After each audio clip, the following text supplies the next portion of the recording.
ओम शांति पाल भाई। ओम शांति ईश्वर भाई। पाल भाई, हम आज की मुरली रिवीजन कर रहे हैं। आज 10 जनवरी है 2025 और आज बाबा ने खास ज्ञान योग की खुराक भी बाबा खिला रहे हैं। साथ में शरीर का संभाल के लिए भी बाबा ने आज बोला है। फिर पुरुषार्थ के लिए भी बोला है, ब्रह्मा बाप समान बनने के लिए बोला है। तो बहुत सारी बातें आज धारणा की मुरली पाल भाई। तो बाबा बोलते हैं कि बाप तुम्हें ज्ञान योग की खुराक, माना जबरदस्त खुराक है, वो खिलाकर खातिरी करते बाबा। जैसे कोई खातिरदारी करते ना, तो बाबा ज्ञान योग की खुराक खिलाकर खातिरी करते। तो सदैव खुश मौज में रहो और श्रीमत अनुसार सबकी खातिरी करते चलो। तो ये हेडलाइन है पाल भाई आज।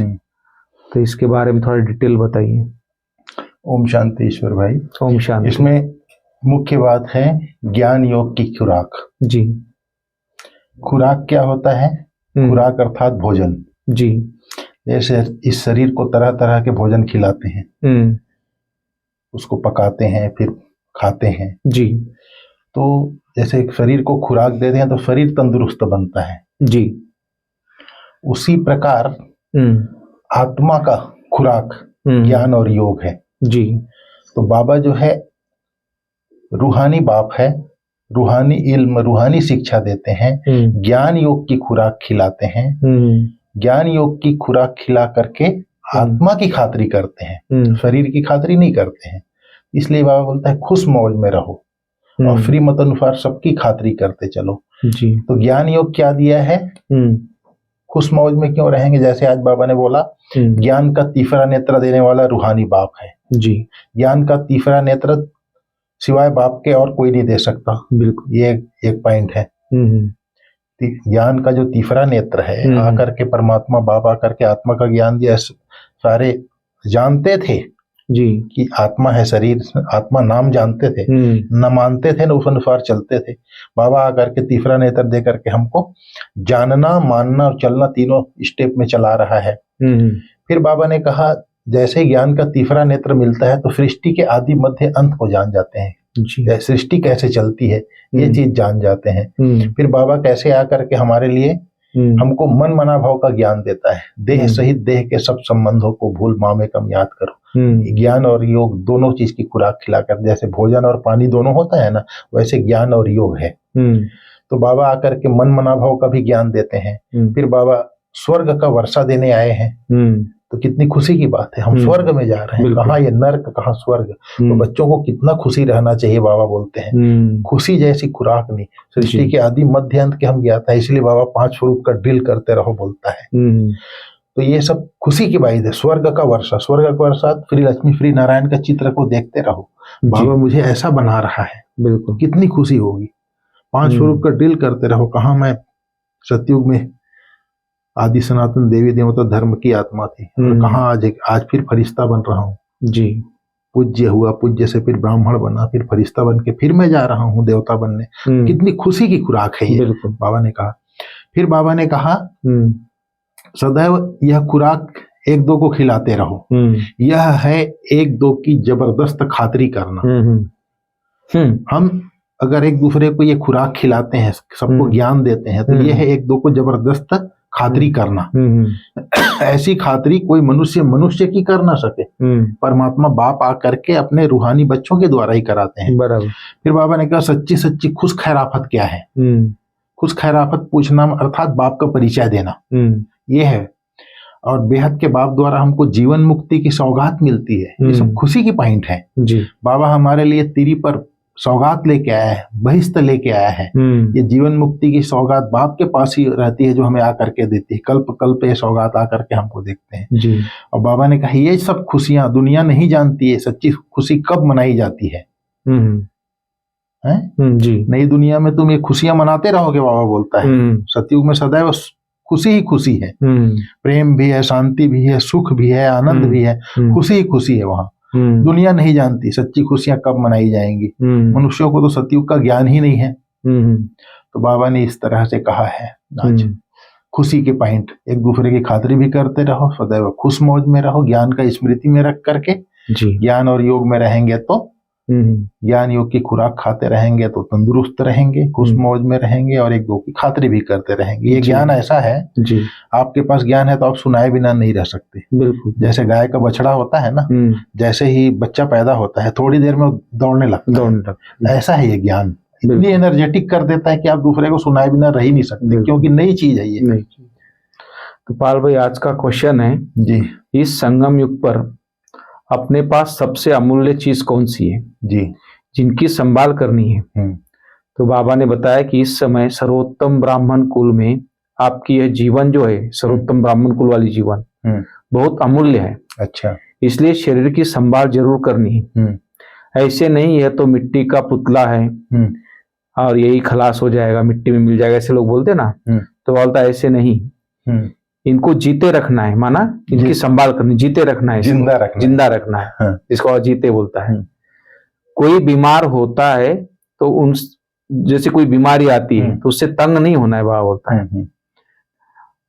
तो अगर कोई तंग भी हो तो उनको बोलो तुम शिव बाबा को याद करो, जितना याद करोगे उतना पाप कटते जाएंगे। फिर बाबा बोलता है उनकी सर्विस भी करनी चाहिए, ऐसे आत्माओं की सेवा भी करनी चाहिए। सर्विस माना सेवा भी करनी चाहिए। तो जीता रहेगा और शिव बाबा को याद करता रहेगा तो उसके विक्रम विनाश माना पाप खत्म होते रहेंगे। तो बाबा ने ये मुख्य बातें इशारा दी है शरीर का ध्यान रखने के लिए। ये लोग क्या करते, अरे ये तो मिट्टी का पुतला है, मिट्टी मिल जाएगा, क्या साथ जाना, ऐसे करके ध्यान नहीं देते, अलबेले हो जाते। तो बाबा बोलता ऐसा नहीं, ब्राह्मण जीवन बहुत वैल्यूबल है। तो इसका थोड़ा डिटेल में बताएंगे आप थोड़ा इसके ऊपर? जैसे ये हमारा ब्राह्मण कुल जो है जी सर्वोत्तम कुल है, ऐसा कुल और कभी नहीं होता। देवी देवता कुल भी गोल्डन एज होगा, अभी डायमंड एज है हमारा ब्राह्मण कुल का। ये अमूल्य जीवन है जी। ये जो शरीर भले छीछी शरीर है, लेकिन इस शरीर के द्वारा ही हम पुरुषार्थ कर रहे हैं। इसकी संभाल भी करनी है, मोह नहीं रखना है, लेकिन संभाल करनी है, ट्रस्टी होकर के चलाना है। ये प्रभु की अमानत है। ये लास्ट जन्म में तन मन धन हम परमात्मा को दे दिए, ये प्रभु की अमानत हो गई, ये स्मृति में रहे। तो अमानत की संभाल करनी पड़ेगी, अमानत की संभाल करनी ही पड़ेगी। फिर बाबा ने अंडरलाइन कराया, तमो प्रधान होने के कारण शरीर की आयु कम हो जाती है। इसलिए बाबा बोलता है जितना जितना तुम योग में रहेंगे उतनी आयु बढ़ती जाएगी। फिर बाबा ने कहा अभी आयु बढ़ती जाएगी, जैसे हमारी दादी जानकी जी बीमार होते हुए कैसे कई बार ऐसा लगता था कि चली जाएगी, लेकिन 104 साल तक जिंदा रही जी। फिर बाबा ने कहा अभी आयु बढ़ते बढ़ते योग लगा लोगे तो सतयुग में तुम्हारी आयु 150 साल हो जाएगी। इसलिए शरीर की संभाल करनी है, बाबा ने बोला। फिर बाबा ने कहा बीमारी यदि आती है तो तंग नहीं होना है, क्योंकि इससे पुरुषार्थ करना है, बीमार रहते हुए बाबा को याद करना है। फिर बाबा ने ये अंडरलाइन कराया कि जैसे कोई आदमी बीमार है तो उसकी संभाल करो, दवा कराओ, उसको डॉक्टर के पास ले जाओ ताकि वो जिंदा रहे और बाप को याद करता रहे, याद करके वर्षा पाने का पुरुषार्थ करता रहे। ये जीवन अमूल्य जीवन है जी, बताया बाबा ने जी। हाँ जी। तो पाल भाई आज धारणा सार में बाबा ने बोला है जी, सो चेकिंग के लिए बाबा ने खास अटेंशन दिला है कि अपने को देखो, मैं पुरुषार्थ में उत्तम हूँ, मध्यम हूँ या कनिष्ठ हूँ, मैं उच्च पद पाने के लायक हूँ। तो चेकिंग के लिए खास बाबा ने बोला है। जैसे हम कई बार भट्टी में बैठते हैं ना, तो ये चेकिंग हमें करनी चाहिए जरूर। तो बाबा ने इसके लिए कहा है ये पढ़ाई जो है जी, ये रूहानी पढ़ाई है। बाबा ने कहा तुम बच्चों को मैं रूहानी पढ़ाई पढ़ा रहा हूँ, राजयोग सिखा रहा हूँ, तो पूरी रीति सीखना चाहिए, धारणा पूरी रीति करनी चाहिए। बाबा ने कहा पढ़ाई में तो नंबरवार होते हैं जी, क्लास में सब बच्चे एक बराबर होते नहीं है जी, तो अपने को देखना है क्लास में मैं पहला दूसरा तीसरा अर्थात उत्तम मध्यम कनिष्ठ कैसा हूँ, उच्च पद पाने के लायक हूँ, अपने आप को चेक करना है जी। मैं आया ही हूँ सर्विस करने के लिए, बाबा बोलते हैं रोज सर्विस करता हूँ। जैसे बाबा का शरीर बीमार पड़ जाता है तो लिख के देता हूँ मुरली मिस मत हो, ये बाबा कहते हैं तो तुम बच्चों भी सर्विस में लग जाओ, बोलता है बाबा, लोगों को मुरली सुनाने की सर्विस में लग जाओ, उनकी रूहानी सर्विस में लग जाओ। जो अच्छे सर्विस करते हैं उनको महावीर कहा जाता है जी। तो बाबा बोलता है देखा जाता है कौन महावीर है, जो बाबा के डायरेक्शन पर चलते हैं। बाप का फरमान है अपने को आत्मा समझ, भाई भाई को देखो, इस शरीर को भूल जाओ। ये बाबा का आज उत्तम मध्यम कनिष्ठ क्या पुरुषार्थ कर रहे हैं ये देखना है और रूहानी सर्विस करना है जी जी। तो सही बात है पाल भाई, आपने ये जो बात बती भाई भाई, जैसे बाबा ने आत्मिक स्थिति के बारे में रहने के लिए बाबा ने खास आदत डालने के लिए बोला है, जो कर्मेंद्रिया जो चंचल है वो शीतल हो जाए, इसलिए बाबा ने खास आत्मा भाई भाई के लिए खास आज बोला है, तीसरा नेत्र की बात कही है। फिर बाबा ने वरदान में बहुत अच्छी बात कही है कि ब्रह्मा बाप समान, महात्याग से महान भाग्य बनाने वाले, फरिश्ता सो विश्व महाराजन भव। नहीं, इसमें सेकंड पॉइंट सार और है जी।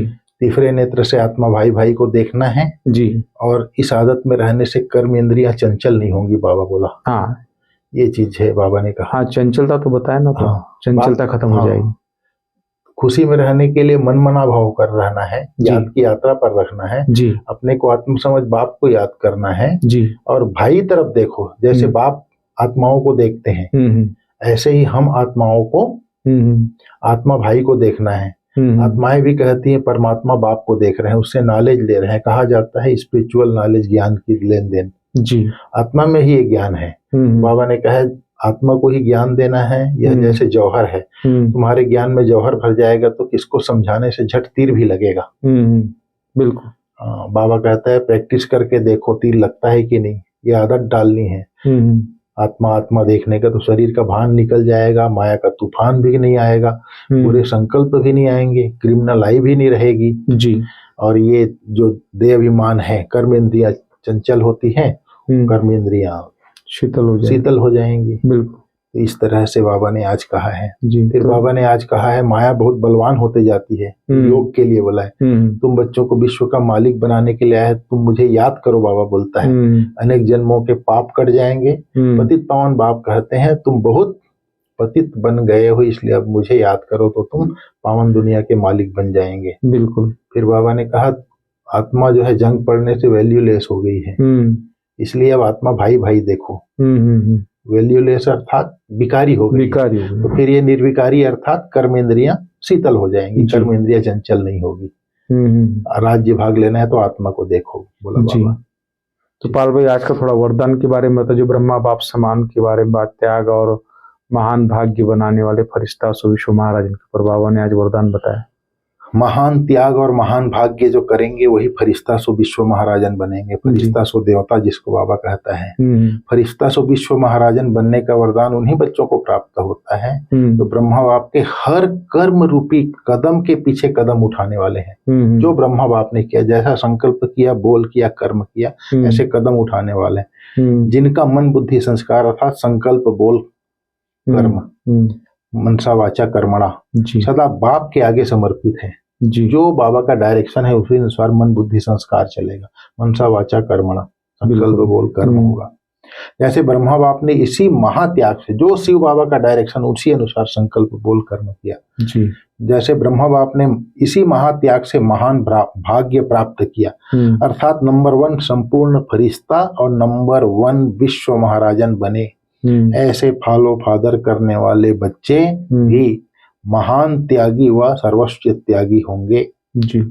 संस्कार रूप में भी विकारों के वंश का त्याग करेंगे, अर्थात ज्ञान के आधार पर विकारों का त्याग करना एक बात है जी। बुद्धि समझ गई, मन ने संकल्प किया मुझे विकार में नहीं जाना है, बुद्धि ने निर्णय कर दिया नहीं जाना है, लेकिन संस्कार में जो हमारे संस्कार में आ गए हैं, संस्कार रूप से उसको मिटाना है। बिल्कुल। विकार जो है, विकारों की अविद्या हो जाए, तो ब्रह्मा बाबा का वो पुरुषार्थ था। तो ये महान त्याग से महान भाग्य बनाया जी। संस्कार में काम विकार क्या चीज है, इसकी अविद्या हो जाए। बिल्कुल। जैसे विश्व रतन दादा देखते थे ना कैसे प्योर वाइब्रेशन आता था, तो वो स्टेज चाहिए। ब्रह्मा बाबा मम्मा, आज ब्रह्मा बाबा की अवस्था क्या थी पता है विश्व रतन दादा की? वो हमेशा तो बाबा मेरे पास बैठा है, मेरे साथ है, उसने बाबा को कभी अलग किया ही नहीं। हमेशा यही वक्त होता है बाबा मेरे साथ है। और ड्रामा में एकदम पक्का नीचे उसका, वो बोलता है कि ड्रामा एकदम हुबहू रिपीट हो रहा है, इसमें कोई चेंजेस नहीं। तो ये 2 नॉलेज विश्वरतन दादा का पूरा पक्का था, फिक्स, कभी पूछो उनको, तो ये नीचे बुद्धि था पूरा हर बात से। आज का स्लोगन है जी, अभी सब आधार टूटने हैं, इसलिए एक बाप को अपना आधार बनाओ जी। जैसे ज्ञान में आते हैं तो दीदियों के प्यार में चलते हैं, लेकिन धीरे धीरे ज्ञान योग में आगे बढ़ते बढ़ते आधार रहता है, अब निराधार होना है, किसी का सहारा का जरूरत आधार नहीं है, ऐसी स्थिति हमें बनानी है। एक बाप दूसरा ना। हाँ, एक मतलब ये स्टेप बाय स्टेप आता है जी, लेकिन जरूर हमको निराधार बनने का पुरुषार्थ अवश्य करना चाहिए। बिल्कुल। ये हम लोगों का भी अनुभव है। पहले आए तो दीदी का प्यार अच्छा मिला, टोली मिला, सब मीठे मीठे बात करने लगे। इस तरह से आगे बढ़ते बढ़ते आज वो स्थिति आ गई कि निराधार हो जाओ। इसी को बाबा ने कहा अभी सब आधार टूटने हैं, इसलिए एक बाप को अपना आधार बनाओ। ठीक है भाई साहब, ओम शांति। ओम शांति।